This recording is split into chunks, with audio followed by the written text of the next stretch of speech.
बजरंग बाप्पा, आदरणीय उषाताई, सुशीलाताई मोराळे, मार्गदर्शक आमचे सलीम भाई, हेमाताई, व्यासपीठावरती असलेले सर्व प्रमुख आणि इथं जमलेले सर्व एकनिष्ठ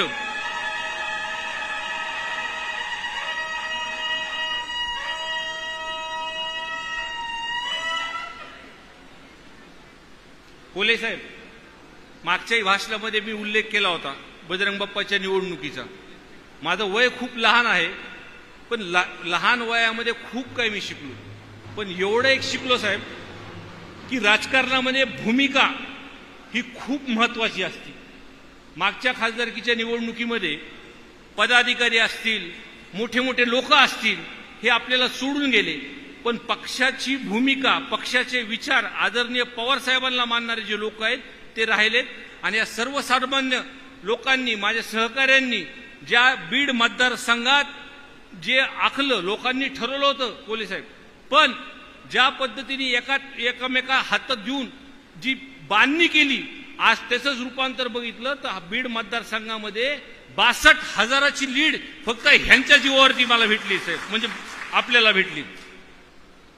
जयंत पाटील साहेब खऱ्या अर्थाने उषाताई आता निघून गेले, पण सगळ्यात महत्त्वाचा विषय मतदारसंघाच्या हिशोबाने मला आपल्या समोर बोलणं अतिशय गरजेचं आहे की जयंत पाटील साहेब जलसिंचन मंत्री असताना आपला सर्वात जिव्हाळ्याचा प्रश्न होता, आपल्या पुलकम बंधारा जो बिंदुसरा नदीवरती होता, तिथं सर्वात महत्त्वाचं जे पाणी सर्वेक्षण सर्टिफिकेट होतं उषाताई, ते आपलं पूर्णपणे भेटलेलं आहे।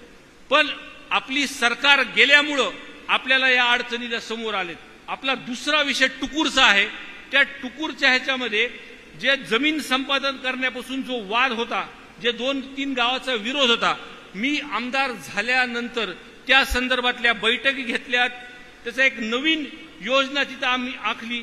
एकाच ठिकाणी साठवण तलाव करण्यापेक्षा 4 ठिकाणी बंधारे केले आणि तेवढ्याच क्षमतेचं पाणी साठा तिथं उपलब्ध होईल असे 2 प्रकल्प कोले साहेब आमचे तयार आहेत।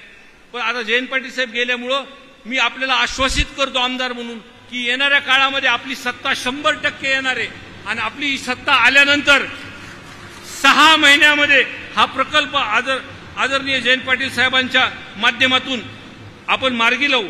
कोले साहेब ह्या 2-2.5 वर्षामध्ये सत्ता गेल्यानंतर कार्यकर्त्यां सर्व लोक त्याचे साक्षीदार आहेत की जो निधी आमदार म्हणून आमच्यासारख्या आम्हाला जो येतो, आणि पहिल्यांदाच कोले साहेब आमदार झालो होतो, लोकांना सुद्धा खूप अपेक्षा बाप्पा आपल्याकडून आहेत आणि डीपीडीसी मध्ये किंवा इतर योजनांमध्ये आपल्याला कशा पद्धतीची पिळवणूक या सरकारच्या माध्यमातून होतीये हे आम्हाला आणि आमच्या लोकांना पूर्णपणे जाणीव आहे। पण बाप्पा येणाऱ्या काळामध्ये सत्ता आल्यानंतर आपल्यावर सुद्धा लोकांनी खूप विश्वास आणि भरोसा आणि खूप मतदान दिलेलं आहे। बाप्पा येणाऱ्या काळामध्ये आपल्याला या सर्व गोष्टी आम्ही पूर्ण करणार आहोत, एवढंच या ठिकाणी सांगतो।